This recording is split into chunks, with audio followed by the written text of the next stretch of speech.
Good morning. As usual, I gotta adjust that a little bit. I like to be in the center of the screen. If my hair gets any taller, I'm gonna have to zoom out a little bit. Good morning, everyone. We are live in Houston, Texas. My name is Drew, aka Captain Housekeeper, and today is Wednesday, May 16th, and this is show number 23. Ruthie's Crafting Corners here. Good morning, Ruthie. Good morning, Deborah. Thanks for coming.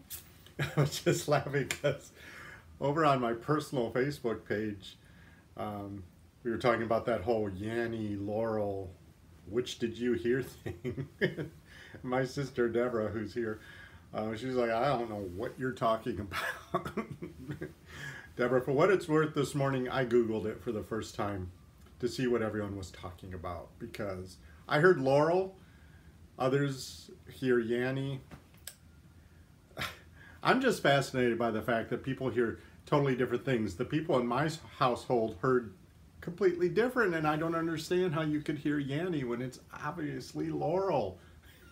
But anyway, hey, Chris is here, KB's here, and DJ's here. Yay, DJ's been out doing yard work all week, so she hasn't been able to join us live, so it's good to see you, DJ. Angela's here. Oh, hooray. I'm always happy when there's so many people here. My sister Deborah said she listened to that Yanny Laurel thing and didn't hear either of the words. So that's I'm just fascinated by why people hear things so different, because those words sound so different. How can people hear things so differently? It's just fascinating. So, well, today's the first day this week I haven't had a house full of people, and so I was able to actually comb my hair and put my computer right there so I can look at the comments. Hey, Julie's here. Must be Wednesday. Hope everyone paid their power bills, because Julie has the ability to flip that switch and turn off your power. So, hi, Cheryl, the Woolen Hook. Cheryl is here, of Tacos A Go-Go fame. By the way, that video is never going to clear up, so we're just going to chalk it up to experience that your host, that's me, needs to check the signal better when we go out in the field. But I have the ability now. I downloaded an app that tests the speed, so hopefully signals will be better in the future. But yeah, I don't have a household full of people today. However, I printed out all the reports from the insurance adjuster and the plumber, which the plumber's the problem, remember, so we have to get the plumbing fixed, and it's so much bigger than I thought it was. And they're going to take 2 weeks, and I think I might have to move out, because I think they're shutting down the entire plumbing system for 2 weeks. That's what it seems like. So I might have to actually move out. 2 adults, 2 Labradors, and a cat. Homeless. Where will we go? I don't know. I thought I'd go on to Airbnb yesterday and just look for options. And yeah, you can rent a house near me for like $17,000 a month.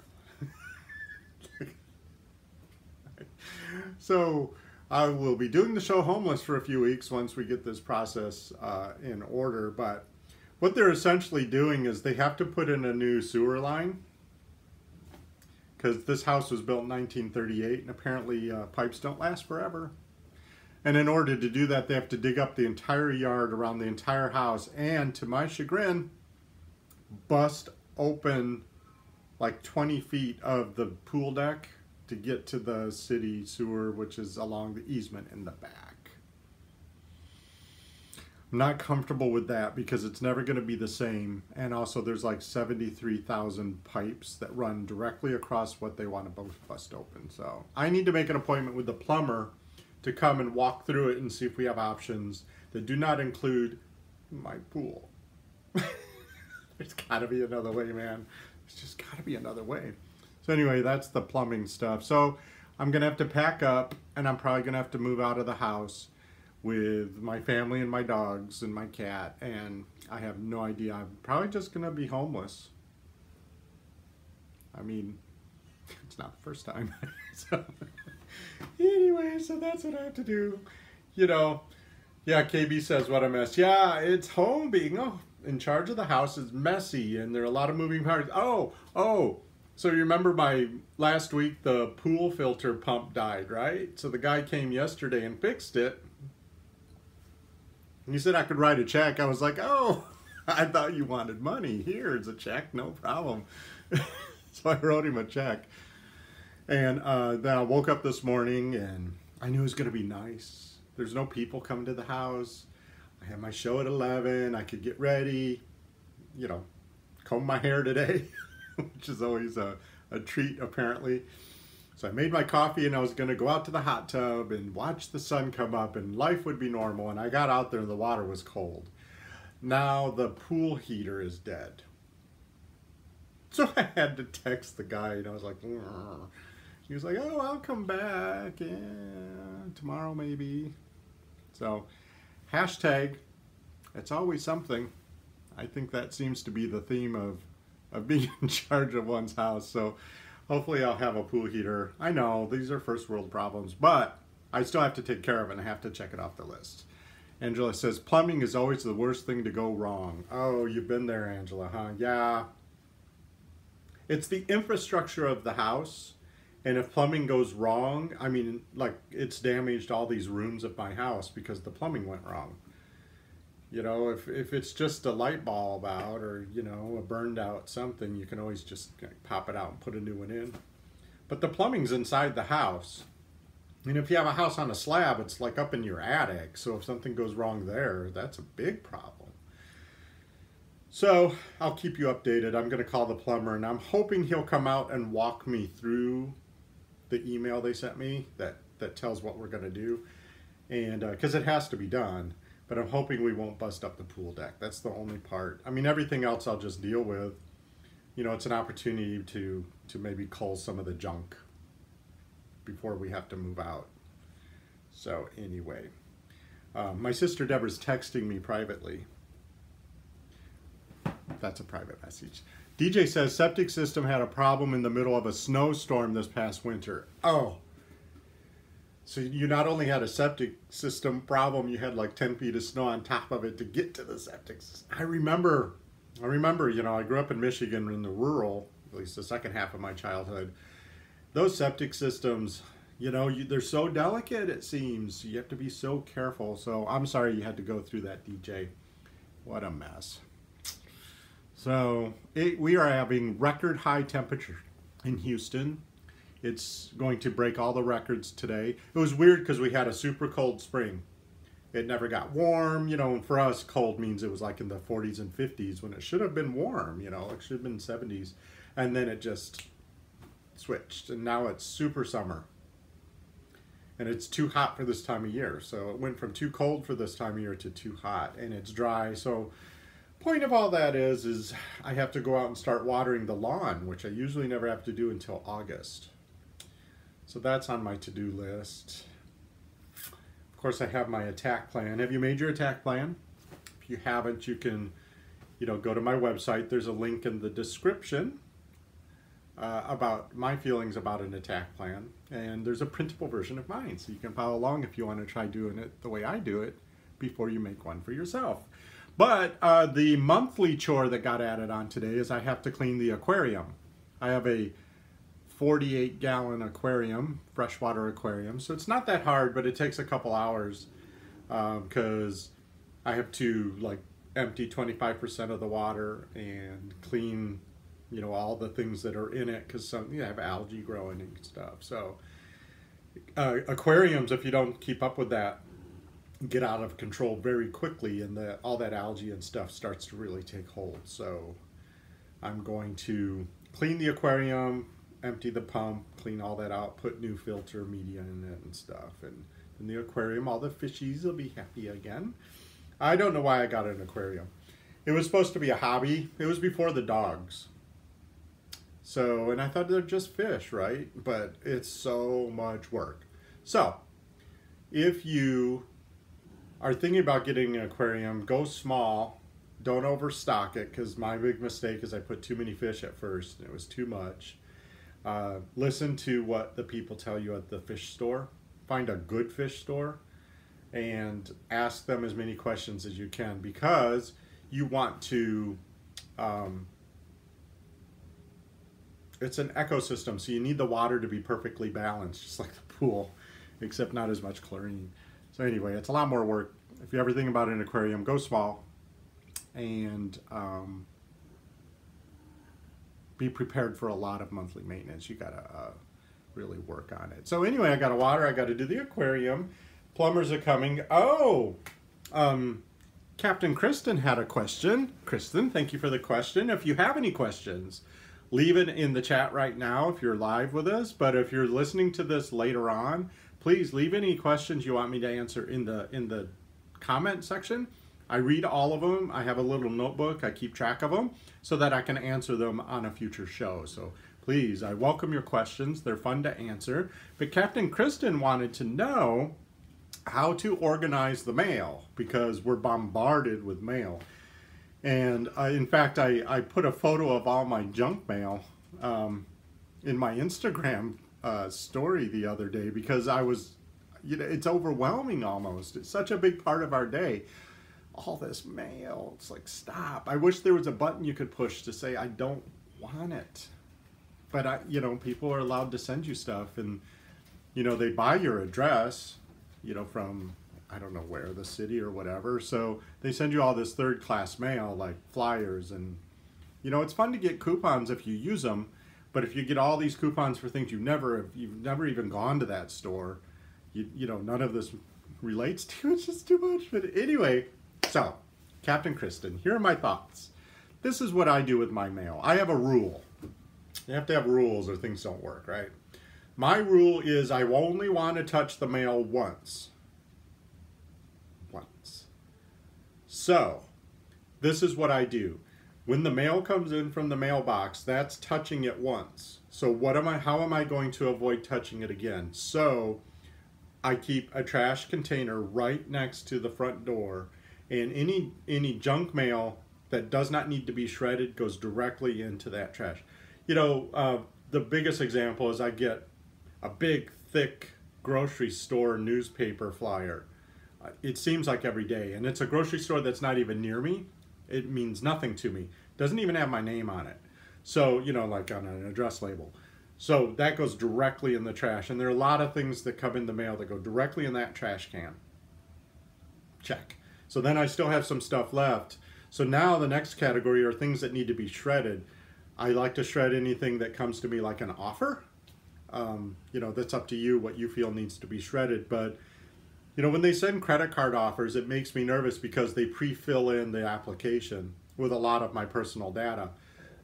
Excuse me. So I like to make sure I shred those because, I don't know, maybe it's overkill, but it just makes me feel better knowing that anything like that gets shredded. So then what's left? What's left are things that are probably action items.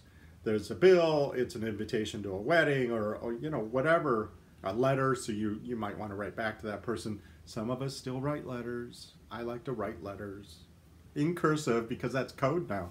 Kids can't read the cursive. So if you want to be sneaky in front of your little millennials or younger, write in cursive because they can't read it. I'm not sure how I feel about that. They can't tell time on a real clock anymore either, but that's a whole other story. So you have your action items left. So I have a place where I have my action item supply. So I like in my checkbook there or whatever I need to do what I know are my common action items. Or if it's like, it's graduation season. So my nephew just sent me an announcement that he's graduating high school. So I know I need to go get a card for that and stuff some money in it because I'm not going. I'm happy he's graduating, but I have him going homeless soon, so I can't just fly around the country going to graduations. But I'm going to send him some money, right? So I have a place where I put the stuff, and it says action on it. So I've touched all the mail once, and I've sorted it into categories. The main categories are trash, shred, and action. There's not really much other than that. If you think of another category, tell me in the chat room or throw it in the comments because I might be missing something. So anyway, if I go through it that way, it never builds up. You know, I used to do this thing where I would go through the mail on a certain day of the week, and it just builds up too fast. Bringing it in, plopping it down is losing control of the mail immediately. But if you just get that rule in your head that you're only going to touch it once, then it really kind of, you get control of it right away. I mean, right away you get control of it. Oh, and I also, that's the other thing, is some things have to be filed because I still get some paper statements. So I have a roller, I got it at Office Depot. It's like a roller cart with my files in it. It's real lightweight and it rolls. It's made out of metal. And I keep that right next to where I bring in the mail. So my little system right by the front door, if you're wondering, has a trash container, a shredder, the checkbook, some stamps, and the files. So I open anything that needs to be filed and I file it immediately. Because if you start collecting things to be filed, guess what? You probably don't have an administrative assistant that's going to come along and file for you. So you have to do it yourself right away. So thank you for the question, Captain Kristen. I hope that answers it. I hope that helps. Really, it's like anything that's daily or weekly, it comes in all the time. You have to arrest it. You have to get control of it immediately, or it gets out of control immediately. That's why we do the dishes every day before we go to bed. That's a rule in my house. No dirty dishes left overnight, because it's not because it's so bad, because in the morning maybe I could do it, but the chance of losing control of the dishes situation increases drastically. Because what if I get up in the morning and my pool heater's dead and I have to, put out another fire somewhere else? Then the dishes, it's like, oh, well, that's yesterday still.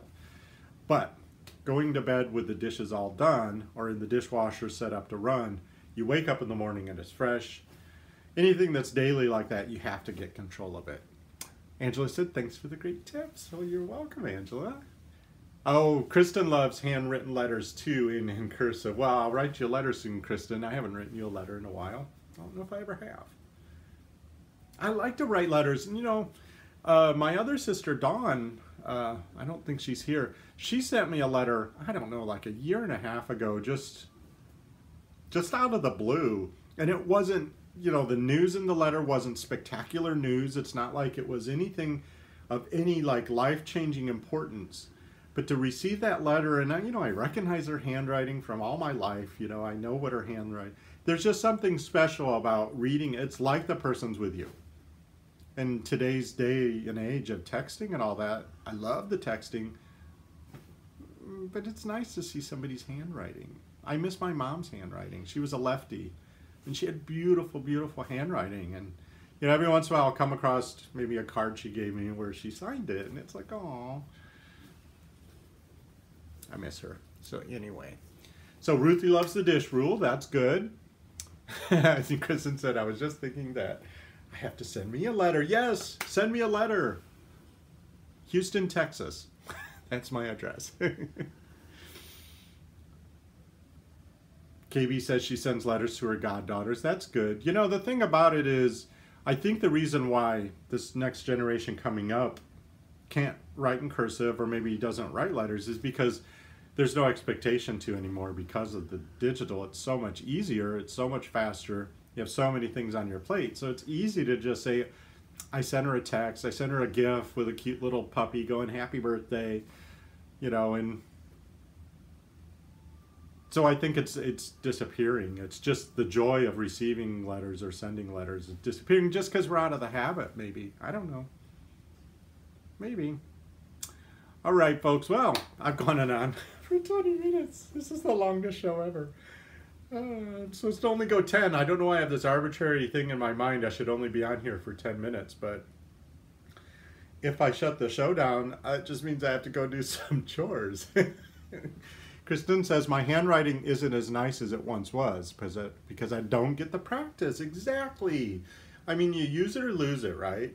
And I think handwriting, I used to love to write letters. I used to write report. We didn't have the computers to write reports when I was in high school. So I loved it. I loved writing. It's fun. And I had a writing teacher. I like to think that I'm a creative writer also. That's why I like to write blogs and stuff. But my teacher in high school, I don't know how you people remember your teachers' names. I don't remember any other names. But anyway, I had a teacher in high school, English teacher, and one of the things was we had to keep a journal that she would end up reading at the end of the semester. And she wasn't reading it for content. She said she was just making sure we did the assignment of writing every day. That was our assignment. And I had never journaled so consistently before. But her philosophy was that only by handwriting in a journal can you actually process your thoughts. It slows your mind down just enough that you can actually process what you're thinking about. You know, and of course, maybe it's true. I don't know. Maybe she was insane. But I do find that if I type things, I often don't even remember what I typed. But if I handwrite something down, let's say I need to think something through, or I have a story I want to write, I think that just that speed of writing it by hand does seem to allow my brain to process it. So maybe she was onto something. Deborah says, when you have to write a gazillion times, I will not talk in class. Your handwriting... Deborah, I bet you were a handful when you were a kid. I'm younger than Deborah, so I didn't really know her when she was in school. I do know she doesn't like oatmeal. We do not have them. I love oatmeal. I just love it. Just saying the word oatmeal is probably making her cringe as we speak. Bless her heart. I like oatmeal. I cook it in the Instant Pot. It only takes like 2 minutes. It's delicious. Anyway, Angela says her grandkids aren't even learning cursive in school. Yeah, so they're not even teaching it. So it's like a secret code, those of us that know it. Oh, you're teaching it, but she says she's teaching it to them. Good for you. I think that's wonderful. You know, because knowing cursive is going to be a skill probably that they'll have that their friends don't have, and they'll always remember that you taught it to them. I love that. And Kristen said her son can read cursive. That's good too, because things are in cursive. Like even just if you buy something it's like a card in the store, it's written in cursive. A lot of fonts are cursive fonts, so it's good to make sure your kids can actually read it.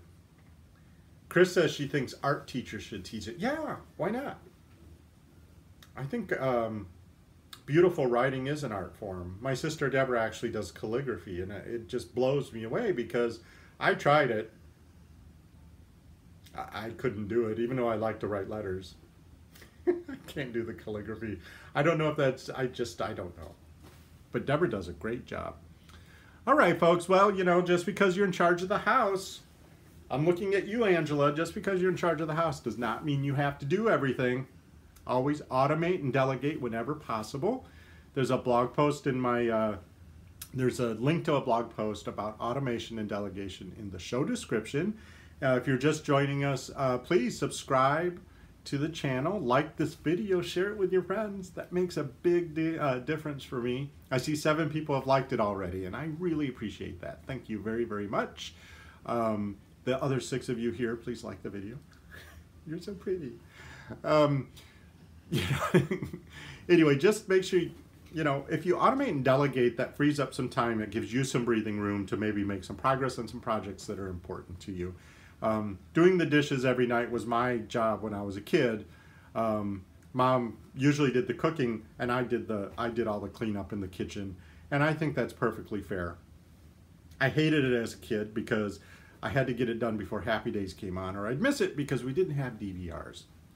But it seems like a fair thing to expect a 15-year-old to do the dishes when you did all the cleaning, all the cooking, right? So anyway, that freed her up to do whatever she needed to do that evening. And say it with me, folks, no matter what life throws at me, I have the ability to make this a fantastic day. Okay, love you guys. We'll see you tomorrow, same time, 11 a.m. Bye.